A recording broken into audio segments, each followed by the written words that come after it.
Hello student, आज इस video के माध्यम से chapter 3 how do organism reproduce के एनसीईआरटी सॉल्यूशंस के एक्सप्लेनेशंस एक्सरसाइजेस को समझाया गया है।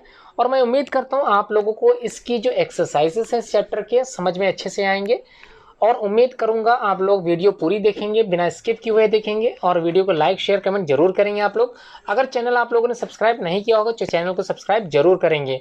इससे पहले जो पार्ट 5 तक की वीडियोस थे आप लोगों ने सभी पार्ट्स की वीडियो देखे होंगे, ऐसी मैं उम्मीद करता हूं। और ये वीडियो भी, इस पार्ट की वीडियो भी आप लोग पूरी देखोगे। तो वीडियो स्टार्ट करते हैं। स्टूडेंट, फर्स्ट एनसीईआरटी क्वेश्चन समझ लेते हैं। थर्ड चैप्टर के जो एनसीईआरटी क्वेश्चंस कई बार बोर्ड के एग्जाम में जो पूछे गए हैं उनमें से जो क्वेश्चंस मोस्ट इंपॉर्टेंट है उसको भी मैं समझाते चल रहा हूँ। तो सबसे पहले जो क्वेश्चन दे रखा है यहाँ पर मल्टीपल चॉइस क्वेश्चन है। Asexual reproduction takes place through budding in. तो क्वेश्चन कह रहा है कि asexual reproduction takes place through budding. तो बडिंग आप लोग पढ़ चुके थे, एक बर्ड निकलता है किसी ऑर्गेनिज्म में, एक बर्ड निकलता और मैच्योरिटी कंडीशन के बाद वो बर्ड बिल्कुल अलग हो जाता है मैच्योर होने के बाद। तो ये प्रोसेस जो थी बडिंग की प्रोसेस वो बेसिकली किसमें थी, आप लोगों ने पढ़ा था हाइड्रा। तो hydra is common example of this process, या फिर ये कह लेते हैं असेक्सुअल रिप्रोडक्शन के जो टाइप्स आप लोगों ने पढ़े थे कौन कौन से थे। सबसे पहले फिजन पढ़ा था, दूसरे नंबर पे आप लोगों ने बडिंग पढ़ा था, तीसरे नंबर पे आप लोगों ने फ्रेगमेंटेशन पढ़ा था, उसके बाद चौथे नंबर पे आप लोगों ने क्या पढ़ा था, स्पोर फॉर्मेशन, उसके बाद वेजिटेटिव प्रोपगेशन जो आप लोगों ने पढ़ा था, वेजिटेटिव रिप्रोडक्शन पढ़ा था, उसके कई टाइप्स थे। तो बेसिकली बडिंग की अगर बात की जाए कि बडिंग प्रोसेस जो होती है बेसिकली किस ऑर्गेनिज्म में पाई जाती है, तो किस में पाई जाएगी, हाइड्रा में पाई जाएगी। ठीक है, hydra is the common example in which कौन सी प्रोसेस पाई जाएगी, बडिंग। क्लियर हो गया। उसके बाद which of the following is not a part of female reproductive system in human beings.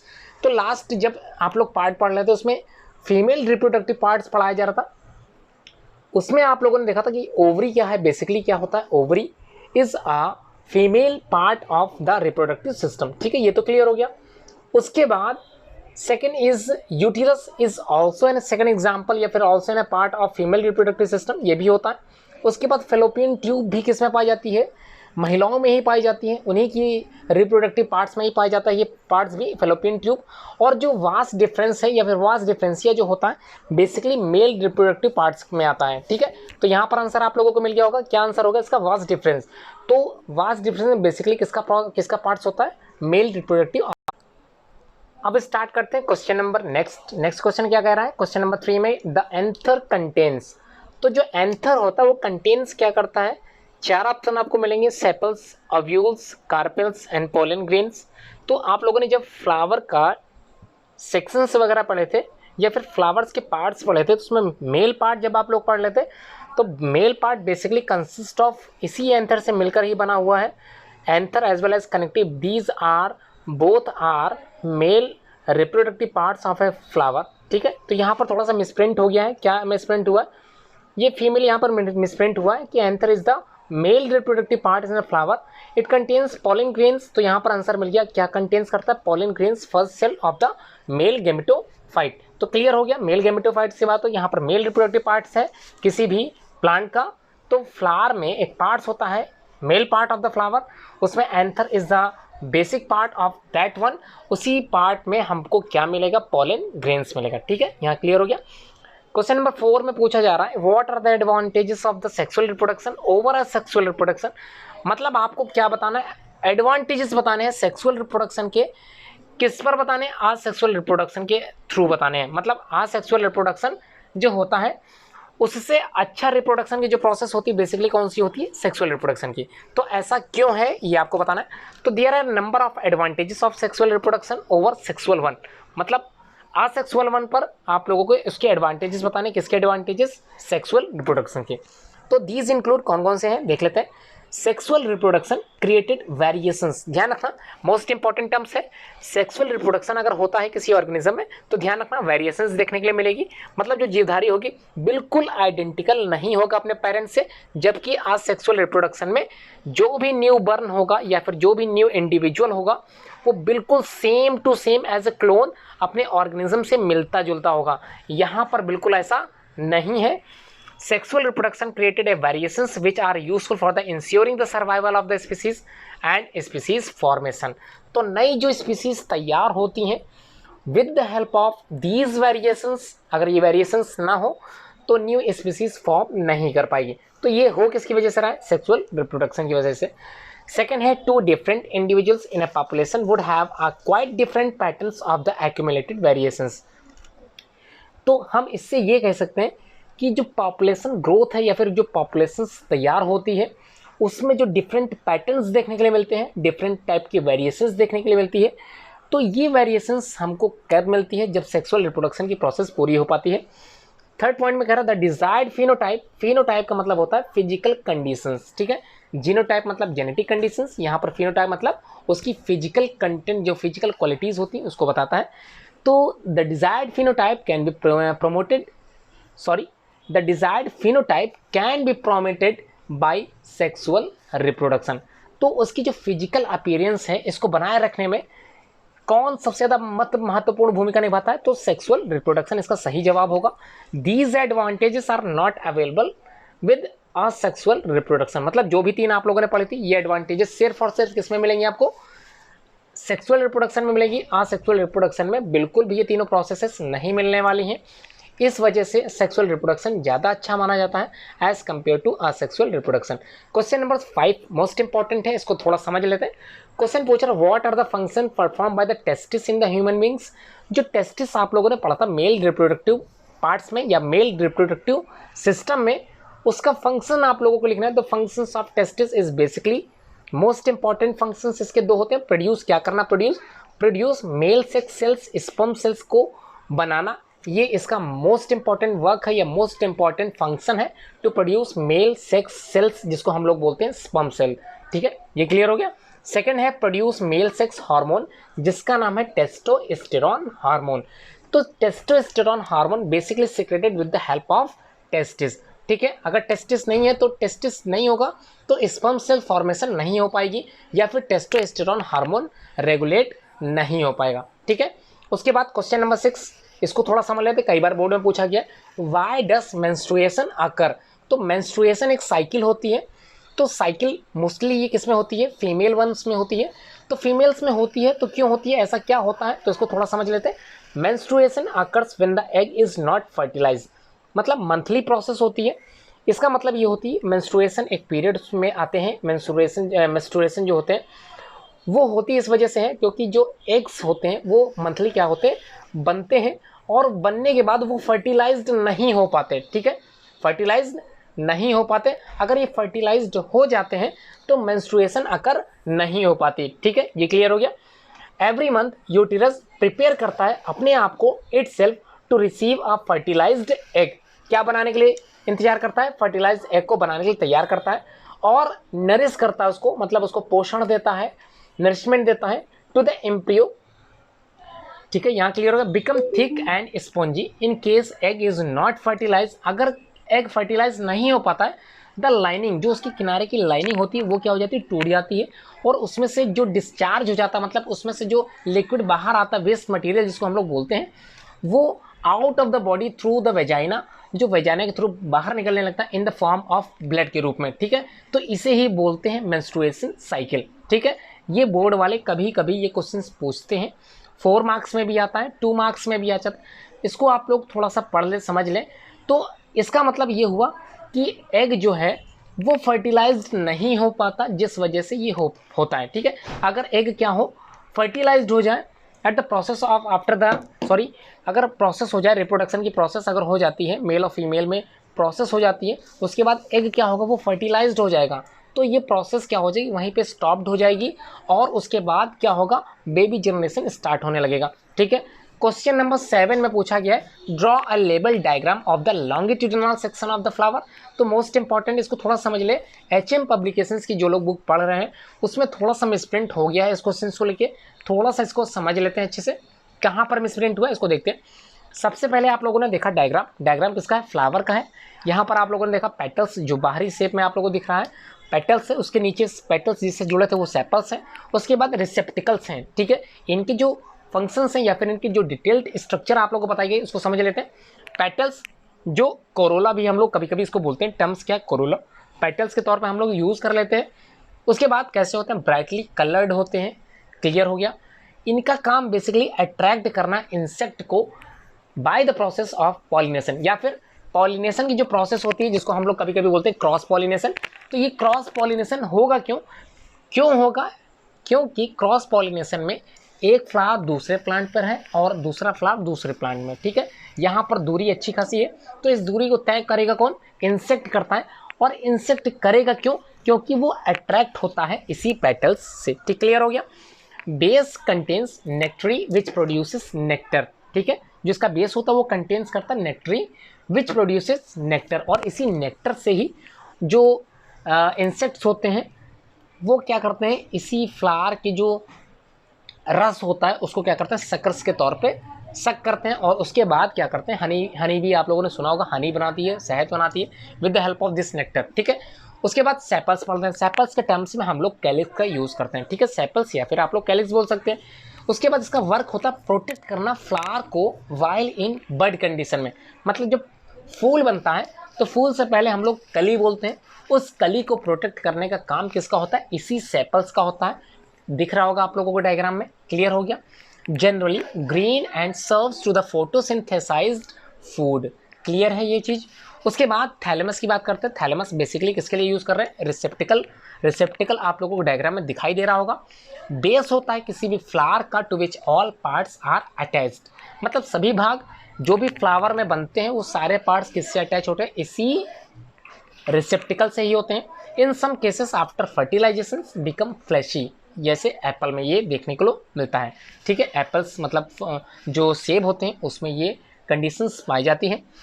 अब जो बात करने वाले हैं वो कार्पेल्स की बात करने वाले हैं, मतलब यहाँ पर थोड़ा सा समझने के लिए बहुत कुछ है। यहाँ पर थोड़ा सा HM पब्लिकेशन की बुक में मिस प्रिंटिंग हुआ है, थोड़ा सा समझ लेते हैं। बात होती है यहाँ स्टमेन की। स्टमेन क्या होता है यहाँ पर थोड़ा समझना। ये पार्ट तो बिल्कुल सही है, यहाँ कोई दो राय नहीं है। Stamen is a male reproductive parts of a flower known as androecium, ठीक है। लेकिन जो डायग्राम इसके सामने बना हुआ है ये डायग्राम कहाँ का है? Female part of the flower का बना है, तो इसका मतलब ये डायग्राम यहाँ होना चाहिए और ये वाला डायग्राम यहाँ होना चाहिए, तब तो ये क्लियर हो जाएगा, ठीक है। आप लोगों को समझ में आ गया होगा मैं कहने की क्या कोशिश कर रहा हूँ। तो नीचे जो कुछ भी लिखा है वो किसका है? ऊपर वाले डायग्राम का, ठीक है। तो समझ लेते हैं डायग्राम ऊपर वाले का, लेकिन टर्म्स कहाँ पे हैं इसके? नीचे हैं। तो ऊपर का डायग्राम को देख लिया आप लोगों ने, इसको बोलते हैं स्टेमन, ठीक है। क्या बोलते हैं? स्टेमन बोलते हैं। स्टेमन बोलते हैं इसको mail reproductive parts of the flower, जिसको हम लोग एंड्रोसियम के नाम से जानते हैं। कंप्राइजेस करता है एंथर एंड फिलामेंट। आप लोगों ने अभी पढ़ा था कि anther is a mail part of the flower, ये पढ़ चुके हैं। उसके बाद एंथर क्या होता है? बाइलोब्ड स्ट्रक्चर होता है। ईच लोब कंटेन 2 पॉलन सैक्स, ठीक है, विच प्रोड्यूसेस पॉलन ग्रेन्स। तो कितने सैक्स होते हैं उसमें? 2 पॉलन सैक्स होते हैं और वो प्रोड्यूस करता है पॉलन ग्रेन्स को, ये क्लियर हो गया। Filament is the stock of the स्टेमन that supports, क्या करता है? एंथर को क्या करता है? सपोर्ट करता है, क्लियर। उसके बाद अब बात करेंगे फीमेल रिप्रोडक्टिव पार्ट, मतलब ये वाले के स्ट्रक्चर को, इसको बोलते हैं पिस्टिल, जिसको हम लोग कार्पल टर्म्स में यूज करते हैं। इसको बोलते हैं female reproductive part of the flower. इसी को गाइनोसियम भी बोलते हैं। आप लोगों ने गायनेकोलॉजिस्ट नाम सुना होगा, बेसिकली महिला चिकित्सक के लिए हम लोग गायनेकोलॉजिस्ट बोलते हैं। तो बिल्कुल female parts of the flower के लिए भी हम लोग गाइनोसियम बोलेंगे।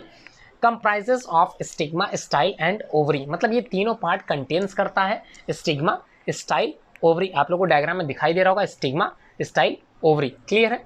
उसके बाद स्टिग्मा इज स्टिकी होता है, चिपचिपा होता है, and receives pollen during pollination process, मतलब चाहे क्रॉस पॉलिनेशन हो चाहे सेल्फ पॉलिनेशन हो, उस कंडीशंस में पॉलिन ग्रेन्स को कंटेन करने के लिए स्टिग्मा ही फंक्शनली वर्क करता है।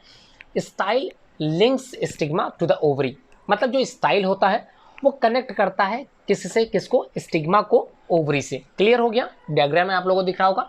It is elongated tube like structure, tube like structure होता है। इसी की इनसाइड ट्यूब आप लोगों को पॉलन ट्यूब्स दिखाई देगी ग्रो करते हुए, या फिर उसमें होती है। ओवरी कंटेन्स ओव्यूल्स, जिसको हम लोग फीमेल गैमेट्स भी बोलते हैं, उसी के अंदर फीमेल गैमेट्स होता है, विच डेवलप हो जाता है बाद में after fertilisation into seed, clear हो गया। बात समझ में आ गई आप लोगों को। Most important parts of this NCERT exercises आप लोगों को अच्छे से समझ में आ गया होगा। आप बात करते हैं most important question of this chapter. तो बोर्ड वाले इस क्वेश्चन को कभी छोड़ते नहीं हैं, तो उम्मीद करिए आप लोग भी इस क्वेश्चन को ज़्यादा से ज़्यादा समझने की। What are the different method of the contraception या contraception? Most important method of contraception, ठीक है। तो मेथड ऑफ कॉन्ट्रासेप्शन या फिर कॉन्ट्रासेप्शन से पहले एक बार हम समझ लेते हैं इसका मतलब क्या होता है। इसका मतलब होता है फैमिली प्लानिंग के लिए आप लोगों ने क्या तैयारियां की हैं, ठीक है। तो कौन कौन से मेथड्स होते हैं, कौन कौन से ऐसे मेथड्स होते हैं जिनकी वजह से कॉन्ट्रासेप्शन के प्रोसेस को आगे बढ़ाया जाता है या फिर समझा जाता है। तो समझते हैं बैरियर मेथड्स में सबसे पहले क्या मेथड पढ़ना, the different methods of the contraception are, कौन कौन से होते हैं। सबसे पहला मेथड होता है बैरियर मेथड, ठीक है। In barrier method the physical devices such as condoms and diaphragm are use, ठीक है। यहाँ क्लियर हो गया। Condoms are use by the male by putting rubber converting on the penis, ठीक है। तो ये कहाँ पर कवरिंग किया जा रहा है, पेनिस के ऊपर। They prevent sperms for the meeting the egg, और जो स्पर्म बनना था, जो टेस्टिस, आप लोगों ने टेस्टिस के बारे में पढ़ा था, उसके फंक्शंस पढ़े थे, क्या बनना था, स्पर्म जो बनना था उसको वेजाइना के अंदर जाने से क्या होता है, रोक देता है। कौन, यही बैरियर मेथड जिसका नाम है कॉन्डम्स, ठीक, क्लियर हो गया। उसके बाद सेकंड है केमिकल मेथड्स। तो केमिकल मेथड्स क्या होता है, in the chemical methods the females uses pills और पिल्स एंड वेजाइनल पिल्स। तो कई तरह के केमिकल मेथड्स आते हैं जो बेसिकली फीमेल्स यूज करती हैं। The oral pills contain hormones which stop ovaries from the releasing ovum, मतलब क्या करती हैं, स्टॉप कर देती हैं उस हार्मोन को, क्या रिलीज करने से, ओवम को रिलीज करने से। The vaginal pills contain the chemical called spermicides which kills the sperms, ठीक है। यहाँ पर ये चीज़ समझ में आ गई कि किसको किल कर देता है, स्पर्म सेल्स को किल कर देता है, ठीक है। इस तरह के प्रोसेस को हम लोग क्या बोलते हैं, इस तरह के मेथड को केमिकल मेथड। ध्यान रखना, थर्ड वाला मोस्ट इंपॉर्टेंट, यही सबसे ज़्यादा पूछा जाता है। कभी कभी इसके टर्म्स यूज किए जाते हैं, टर्म्स पूछे जाते हैं कि what are the basic surgical methods of contraception. तो समझते हैं इसको, most important parts of this question. क्या कह रहा है ये क्वेश्चन, देख लेते हैं। सर्जिकल मेथड्स होते कौन कौन से। In males a small portion of the sperm duct, ध्यान रखना, मेल्स में a small portion of sperm duct is cut by the surgical method. तो स्पर्म फॉर्मेशन जहाँ से चालू हो रहा था उस पोर्शन को क्या करते हैं, काट देते हैं, बिल्कुल अलग कर देते हैं। अब जब अलग कर दिया तो स्पर्म सेल्स बिल्कुल बन ही नहीं पाएगी। तो with the help of this surgical method and cut and is tied properly, और उस जो कटे हुए भाग को क्या करते हैं, टाइड कर देते हैं, बांध देते हैं अच्छे से। इस प्रोसेस को हम लोग क्या बोलते हैं, वेस्कोटोमी बोलते हैं, vasectomy. This prevent the sperm from cutting out, ठीक है। अब उसके बाद इन फीमेल्स की अगर हम बात करें, a small part of the oviduct is cut and tight, जिसको हम लोग ट्यूबेक्टोमी बोलते हैं। This prevent the egg from the entering the oviduct, clear हो गया। यहाँ पर क्या होगा, ओवम नहीं बनेगा, एग्स नहीं बनेंगे, वहाँ पर क्या होगा, स्पर्म्स फॉर्मेशन टेक्स प्लेस नहीं हो पाएगा। ये इन दोनों को जो मेथड यूज़ किया जाता है इसका मतलब होता है सर्जिकल मेथड। तो ये दोनों टर्म्स हैं जिसको आप लोगों को पढ़ना होगा, मोस्ट इंपॉर्टेंट। उसके बाद how are the modes of the reproduction different in unicellular and multicellular organisms, ठीक है। यहाँ थोड़ा समझ लेते हैं। यूनिसेलुलर ऑर्गेनिजम्स जो होते हैं, क्लियर समझ लेते हैं। यूनिसेलुलर ऑर्गेनिजम्स जो होते हैं वो are made up of only one cell, one cells के बने होते हैं। ये नाम से ही पता चल रहा कैसे हैं सेल, यूनिसेलुलर ऑर्गेनिज्म, केवल एक ही सेल्स के बने होते हैं। In which all functions are perform by the single cell, मतलब उसी एक सेल से समस्त क्रियाएं होती हैं। So reproduction is done by simple asexual method by in multicellular organisms. Various cells perform different functions, ठीक है। यहाँ क्लियर हो गया कि यूनिसेलुलर में एक ही सेल सारे फंक्शंस को परफॉर्म करते थे, जबकि मल्टीसेलुलर ऑर्गेनिज्म में वेरियस सेल्स होते हैं जिनके डिफरेंट फंक्शंस होते हैं। So productions of all specialized cells या फिर tissue is required and simple method reproduction are insignificant. तो क्लियर हो गया how are the modes of the reproduction different in the unicellular and multicellular organism. दोनों के reproduction में अंतर क्या है, क्लियर हो गया। वहाँ पर असेक्सुअली, वहाँ पर क्या था, असेक्सुअल मेथड था, यहाँ पर कैसा है, सेक्सुअल मेथड है, ठीक है। आप बात करेंगे how does reproduction help in providing the stability of the population of the species. तो कैसे हेल्प करता है स्टेबल करने में किसी पॉपुलेशन ऑफ स्पीसीज को रिप्रोडक्शन, ठीक है। तो reproduction lead to certain variations in the characteristics of the offspring, मतलब रिप्रोडक्शन के बाद जो भी वेरिएशंस देखने के लिए मिली हमको, उसमें कौन कौन से कैरेक्टरिस्टिक्स अलग थे उस ऑफ स्प्रिंग्स में, ठीक है। दिस में allow organism to exist in the diverse habitat and niche. तो निक बोलते हैं बेसिकली इसको, NICH, निक, तो निकेस हो गया। तो यहाँ पर इसका मतलब क्या होता है, इसका मतलब होता है कोई ऑर्गेनिज्म किसी निवास स्थान में रहता है जहाँ उसके सगे संबंधी होते हैं, चाहे वो एनिमल्स हो, चाहे वो ऑर्गेनिज्म हो, चाहे वो ह्यूमंस ही क्यों ना हो, तो उसके आसपास का जो भी पर्टिकुलर एरिया उसके लिए तैयार किया गया जिसमें वो अडॉप्ट कर पा रहा है अपने आप को, इसको बोलते हैं उस पर्टिकुलर एरिया का हैबिटेट, ठीक है। क्लियर हो गया। अब समझना आप लोग, certain variations present in the individual certain populations में enable the individual to survive those unfavourable condition. Organisms क्या होता है, which serve such favourable traits transmit the characteristics of their offspring thereby providing stability to the population of the species.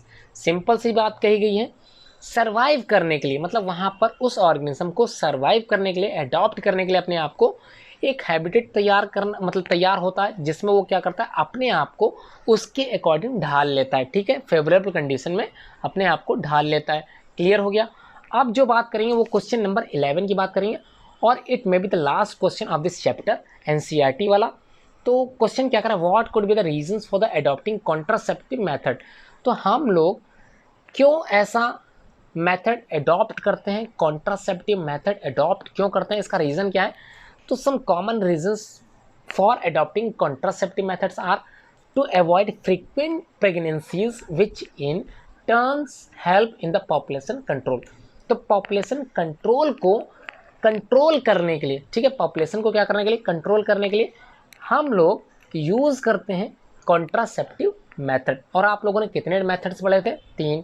कौन कौन से थे, एक barrier था, एक केमिकल था और एक सर्जिकल मेथड था। तीनों आप लोगों को अच्छे से समझ में आ गए होंगे क्यों करते हैं कॉन्ट्रासेप्टिव मेथड। एक तो क्लियर हो गया, to control the population, to prevent the spread of sexually transmitted diseases, मतलब कई तरह की डिजीजेस भी सेक्सुअली ट्रांसमिट होती हैं, इसको कंट्रोल करने के लिए हम लोग कुछ मेथड्स का यूज़ करते हैं, ठीक है। समझ गए क्यों करते हैं, क्योंकि कुछ डिजीजेस होती हैं सेक्सुअली ट्रांसमिट हो जाती हैं एक पर्सन से दूसरे पर्सन में, ये ट्रांसमिट ना हो सके इस वजह से क्या यूज़ किया जाता है, मेथड। कौन कौन से, कॉन्ट्रासेप्टिव मेथड। तो ये NCERT वाला जो पार्ट था इस चैप्टर का वो कंप्लीट हो चुका है, और मैं उम्मीद करता हूँ आप लोगों को ये पार्ट्स के सारे NCERT क्वेश्चंस आप लोगों को समझ में आ गए होंगे। अब आप लोग तैयारी अच्छे से चालू कर दें। वीडियो अगर आप लोगों को समझ में आई हो तो लाइक करना बिल्कुल ना भूलें। लाइक अगर आप लोग कर रहे हैं तो लाइक के जस्ट बगल में आप लोगों ने शेयर ऑप्शन देखा होगा, उसको शेयर करें अपने सहपाठियों से, अपने साथियों से, अपने रिश्तेदारों से, और आसपास जो आपके साथ पढ़ाई कर रहे हैं, आपके साथ बोर्ड की तैयारियां कर रहे हैं, उनको भी ये वीडियो क्या करना है, शेयर करना है। अगर आप लोग अभी तक इस चैनल पे नहीं आए हो, नहीं जुड़े हो, तो चैनल को सब्सक्राइब जल्द से जल्द कर लें, क्योंकि उम्मीद करता हूँ मैं सितंबर के लास्ट तक बायोलॉजी क्लास 10th के सारे जो चैप्टर्स हैं उनको कंप्लीट कर दूंगा। उसके बाद मैं प्रैक्टिस पेपर्स आप लोगों को प्रोवाइड कराऊंगा और आप लोग उसको सॉल्व करें। धन्यवाद।